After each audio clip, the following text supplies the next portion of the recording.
Assalamualaikum warahmatullahi wabarakatuh. Pemirsa, di mana saja Anda berada, selamat berjumpa kembali dengan channel YouTube Insan Dongeng. Pada kesempatan ini, saya Bang Elgi akan melanjutkan cerita Siti Nurbaya bagian ke-16. Terima kasih kepada semua subscriber yang selalu setia mengikuti. Selamat mendengarkan.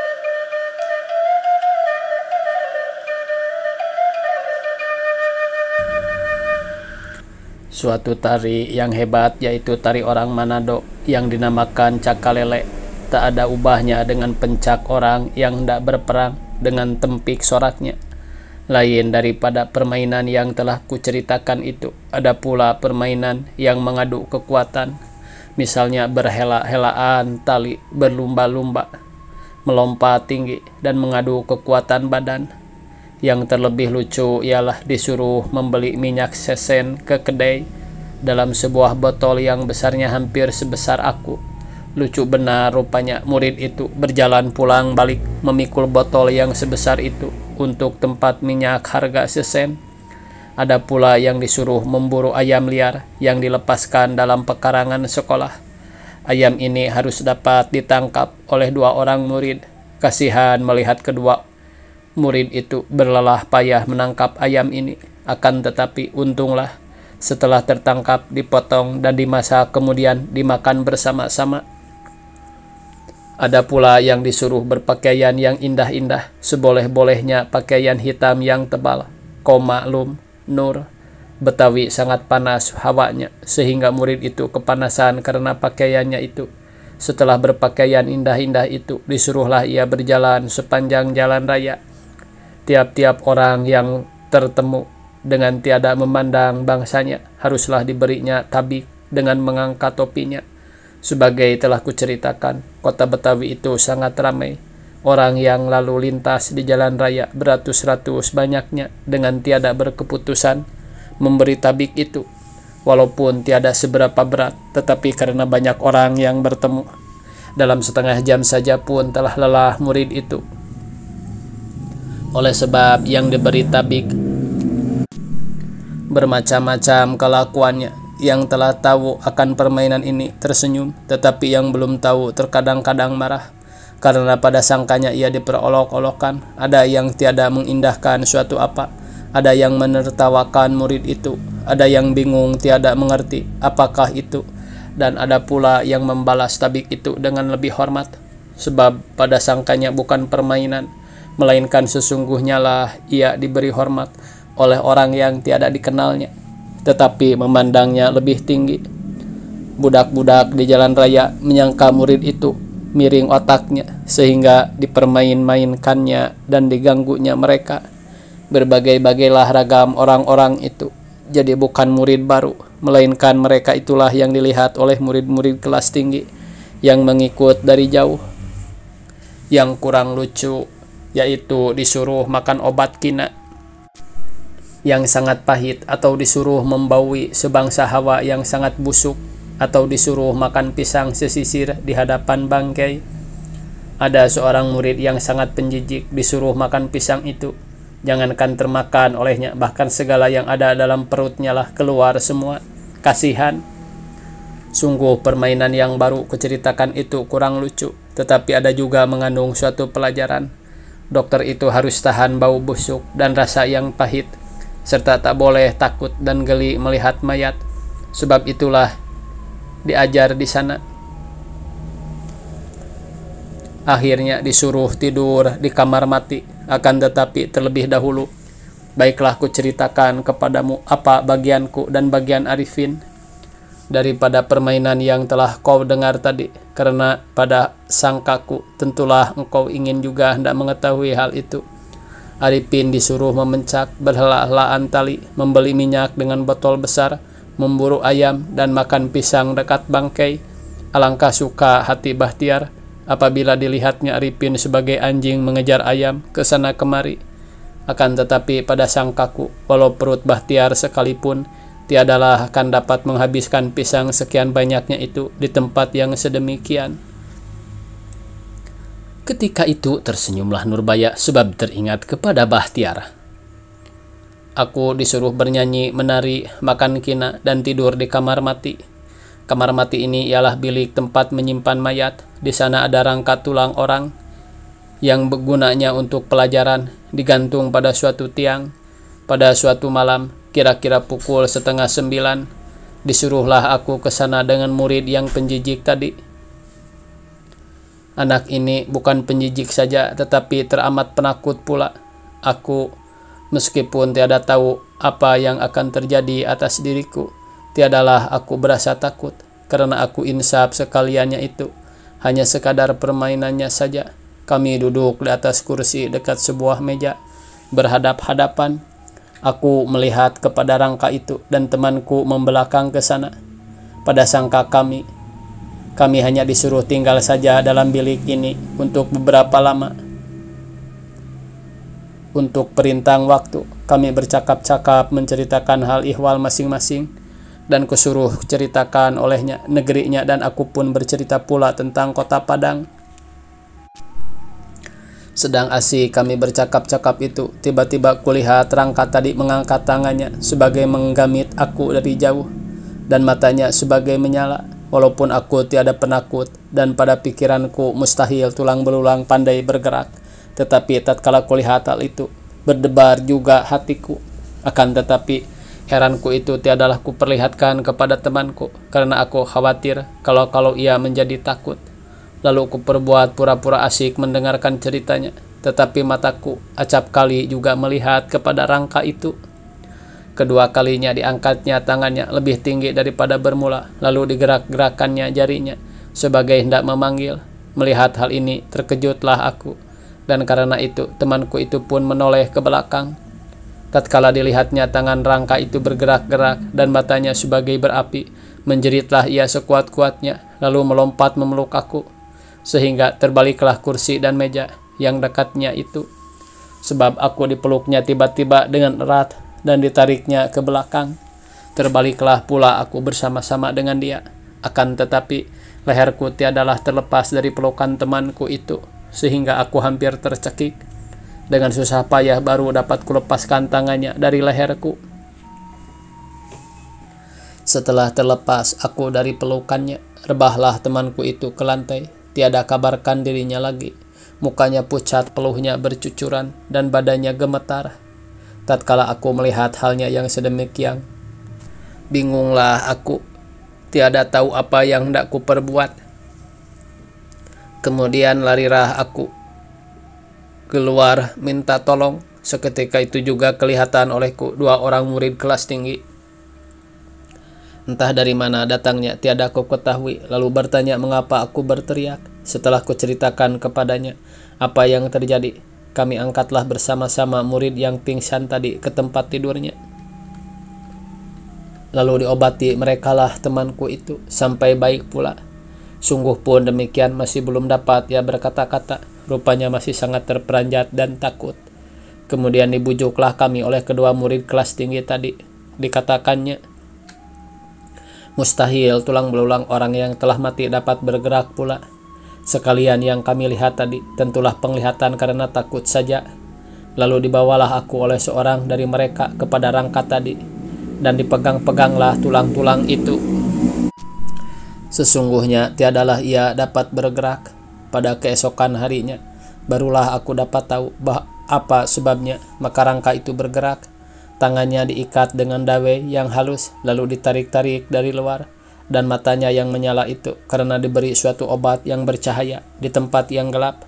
Sungguh pun sekalian itu hanya permainan yang gunanya akan menghilangkan takut, dan untuk menyatakan bahwa segala hantu dan setan itu hanya penglihatan mereka yang takut saja. Tetapi murid yang ketakutan tadi 3 hari lamanya demam. Demikianlah percobaan di sekolah dokter Jawa. Ya, hampir lupa aku menceritakan hal ihwal Bahtiar. Ia sekarang rupanya kurus sedikit, barangkali sebab terlalu berat bekerja, menggergaji dan mengetam kayu. Karena inilah kerjanya mula-mula sehari-hari. Makan rupanya tak dapat sekehendak hatinya. Acap kali aku bertemu dengan dia pada petang hari. Baginya dan bagi Arifin pun permulaan ini rupanya susah dan berat. Tetapi tak jadi apa, karena telah demikian adanya segala permulaan itu tentulah berat dan susah. Apabila telah biasa, kelak tentulah akan hilang juga segala kesusahan dan keberatan itu. Kedua mereka acap kali teringat kepadamu dan kepada ibu bapanya serta handai tolannya di padang. Mereka berpesan kepadaku supaya menyampaikan salamnya kepadamu bila aku berkirim surat kepadamu. Sehingga inilah dahulu adikku Nurbaya, dengan segera engkau akan mendapat kabar pula daripadaku. Jika tiada aral melintang pada hari Ahad yang akan datang ini, kami akan berjalan-jalan ke Bogor, melihat-lihat kota itu dan melihat istana serta kebun raya di sana. Jika jadi perjalanan itu, tentulah akan kuceritakan pula kepadamu sekalian yang telah kulihat di sana.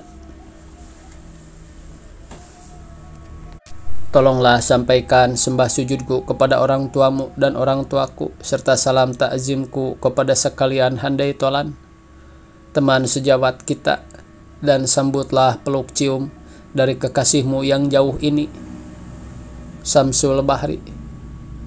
Tambahan, suratmu yang terkirim pada hari Jumat yang telah lalu sudah aku terima dengan segala selamatnya, dan sangatlah sedih hatiku mendengar engkau belum dapat melipur kesedihan perceraian kita. Oleh sebab itu, perbanyaklah sabar dan tetapkanlah hatimu, Nur, serta tawakal kepada Tuhan yang Maha Kuasa. Mudah-mudahan lekas hilang segala kesusahan kita itu, dan lekaslah pula disampaikannya segala maksud dan hajat kita. Dengan kapal ini ada aku kirimkan pada seorang orang kita yang pulang ke Padang, untuk ayahku buah-buahan sedikit sebagai salak, sawuh manila, dan jeruk. Untuk engkau telah kupisahkan dalam bungkusan itu. Terimalah pemberianku ini dan makanlah dengan sedapnya. Aku sendiri yang membeli dan memilihnya. Yang lain belum dapat kukirimkan kepadamu waktu ini. Setelah dibaca oleh Nurbaya surat itu, lalu diciumnya dan diletakkannya di atas dadanya, ke tempat jantungnya yang berdebar. Kemudian disimpannya dalam lemari pakaiannya bersama-sama dengan surat yang lain yang telah diterimanya dari kekasihnya itu. Tatkala itu datanglah Kusir Ali dari rumah Sultan Mahmud membawa sekarung buah-buahan untuk Siti Nurbaya. Tak dapatlah dikatakan girang hatinya menerima kiriman itu, lalu dengan segera dibukanya dan dilihatnya isinya. Rupanya masih baik sekali buah-buahan itu, tak ada yang busuk, lalu dimakannya dan dibagikannya kepada isi rumahnya, serta dikatakannya buah-buahan itu datang dari kekasihnya. Sayang ayahnya pada waktu itu tak ada di rumah, pergi ke Padang Panjang menguruskan perniagaannya, karena rupa-rupanya segala toko yang biasa mengambil barang-barang daripadanya kurang suka lagi memesan apa-apa ke tokonya. Setelah Nurbaya makan buah-buahan itu, berbaring-baringlah ia di atas tempat tidurnya sampai jauh malam, mengenang-enangkan halnya. Kemudian dikeluarkannya lah segala surat-surat dari Samsul Bahri, lalu dibacanya pula sehelai-sehelai. Dengan tiada diketahuinya tertidurlah ia. Tiba-tiba kira-kira pukul 2 malam terbangunlah ia daripada tidurnya dengan terperanjat karena didengarnya bunyi tabuh pada segala tempat sangat dahsyat, memberitahu ada rumah terbakar. Mendengar bunyi tabuh itu, melompatlah ia dari tempat tidurnya, lalu membuka jendela rumahnya akan melihat di manakah api itu. Kelihatan olehnya langit di sebelah tenggara merah warnanya yang menyatakan di sanalah kebakaran itu, tetapi rupanya jauh. Tatkala itu kelihatan penghulu Sultan Mahmud keluar dengan bendinya dari rumahnya, rupanya akan pergi ke tempat kebakaran itu. Supaya dapat kita ketahui di mana kebakaran itu, marilah kita tinggalkan Siti Nurbaya di rumahnya dan kita ikuti penghulu Sultan Mahmud. Setelah sampai ke pasar kampung Jawa, bertanyalah ia penghulu itu kepada orang jaga yang ada di sana, di manakah kebakaran itu? Jawab mereka, di Pasar Gedang. Lalu Sultan Mahmud menyuruh mencabuk kudanya ke sana. Di tengah jalan banyak kelihatan orang yang telah keluar dari rumahnya karena terkejut mendengar bunyi tabuh. Makin dekat Sultan Mahmud ke Pasar Gedang, makin banyaklah orang tampak di jalan raya. Ada yang berjalan cepat-cepat, ada yang berlari menuju api itu, ada yang berteriak, dan ada pula yang menangis, takut kalau rumahnya atau rumah keluarganya yang terbakar. Pompa air pun telah dikeluarkan, ditarik cepat-cepat menuju kebakaran itu. Akhirnya tiada dapat lagi Sultan Mahmud berbendi sebab terlalu banyak orang di jalan raya sehingga segala kendaraan ditahan tak boleh terus. Sultan Mahmud turun dari atas bendinya lalu berjalan kaki diiringkan oleh seorang orang jaga menuju tempat kebakaran itu. Di situ nyatalah oleh Sultan Mahmud bahwa yang terbakar itu ialah toko Baginda Sulaiman, ayah Nurbaya. Yang sebuah telah habis dimakan api, sedang yang sebuah lagi tengah terbakar, dan yang ketiga rupanya tak dapat ditolong lagi. Istimewa pula karena pompa tak dapat bekerja sebab tak ada air. Barang-barang suatu pun tak dapat dikeluarkan karena api sangat cepat makannya dan udara di sana sangat panas, sehingga seorang pun tak ada yang berani mendekat. Polisi-polisi hanya menjaga dari jauh saja supaya jangan terjadi kecelakaan apa-apa. Bunga api bermain ke udara sehingga menjadi merahlah langit di sana. Terkadang-kadang kedengaran bunyi peletusan disertai oleh bunga api yang membangkit ke atas. Bunyi kayu meletus adalah sebagai mersun dibakar. Di dalam bunga api yang berkabut itu kelihatanlah kelelawar berterbangan ke sana kemari karena kepanasan. Sejam kemudian daripada itu habislah ketiga toko Baginda Sulaiman terbakar dengan isi-isinya. Tinggal abu dan bekas-bekas rumah saja lagi. Usaha yang bertahun-tahun, pencarian yang sekian lama habis dimusnahkan api dalam sejam. Tatkala itu berembuslah angin topan disertai oleh hujan yang sangat lebat sehingga api dalam sekejap mata pun padamlah. Terlambat bila sejam lebih dahulu datang hujan yang sekian lebatnya, barangkali dapat juga ketolongan sebuah toko dengan isinya.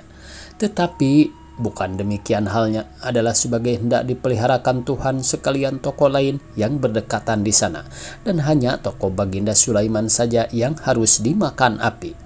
Tatkala datang angin dan hujan ini, sekalian orang yang ada dekat kebakaran itu larilah pulang ke rumahnya masing-masing. Yang dapat berteduhlah dekat-dekat di sana. Hanya saudagar-saudagar yang telah mengeluarkan barang-barangnya dari tokonya yang ribut memasukkan barang-barangnya kembali. Sultan Mahmud pun dengan segera mencari bendinya lalu pulang ke rumahnya dengan perasaan yang sedih dan heran. Ajaib, katanya dalam hatinya ketika pulang itu. Apakah sebabnya lekas amat api itu makan? Dan apakah sebabnya? Maka bukan toko yang kedua terbakar sesudahnya toko yang pertama? Bolehkah jadi api itu melompat dari toko yang pertama ke toko yang ketiga, melalui toko yang di tengah-tengah? Dan apakah sebabnya? Maka kedua toko yang di ujung itu hampir serentak terbakar, sebagai disengaja dibakar orang, bukan terbakar sendiri. Akan tetapi siapa pula yang akan berbuat sedemikian? Baginda Sulaiman tak ada musuhnya. Lagi pula, apakah sebabnya hujan ini datang tatkala ketiga toko itu telah habis terbakar? Mengapakah tidak lebih dahulu? Apakah sebabnya dan apakah maksudnya sekalian ini? Demikianlah pikiran Sultan Mahmud dalam bendiknya karena tak mengerti akan kejadian yang ganjil ini. Tiada berapa lamanya kemudian sampailah ia di rumahnya. Matahari silam, bintang pun terbit, bintang luput, fajar menyingsing, siang hilang berganti malam. Malam lenyap, siang pun timbul. Hilang hari berganti hari, habis bulan bersambung bulan, musim bergilir takkan bertukar. Akan tetapi waktu itu tiadalah mengindahkan perubahan dan pertukaran ini, melainkan berjalanlah ia terus-menerus dengan tiada berhenti-henti dari hari ke hari, dari tahun dan dari abad ke abad. Dari manakah datangnya waktu itu dan kemanakah perginya? Adakah awalnya dan adakah akhirnya? Wallahu alam. Di sekolah dokter Jawa di Betawi dalam masa yang hampir setahun tiada banyak perubahan. Pelajaran murid-murid makin lama makin dilanjutkan karena tiada berapa lama lagi akan puasa dan sekolah tentulah akan ditutup supaya dapatlah beristirahat murid-murid yang telah mengusahakan dirinya belajar bersusah payah dalam setahun itu. Samsul Bahri dan sahabatnya Arifin rupanya adalah maju dalam pelajarannya. Pada tiap-tiap ujian yang telah dilangsungkan tahun itu, nyatalah bahwa mereka tiada tertinggal dalam pelajarannya daripada teman sejawatnya. Keberatan dan kesusahan yang sangat dideritanya pada mula-mula mereka datang ke Betawi hilanglah sudah, dan biasalah ia pada kehidupannya yang baru. Waktunya habis pemirsa, dicukupkan sekian. Semoga esok kita bisa berjumpa kembali. Billahi taufik wal hidayah. Wassalamualaikum warahmatullahi wabarakatuh.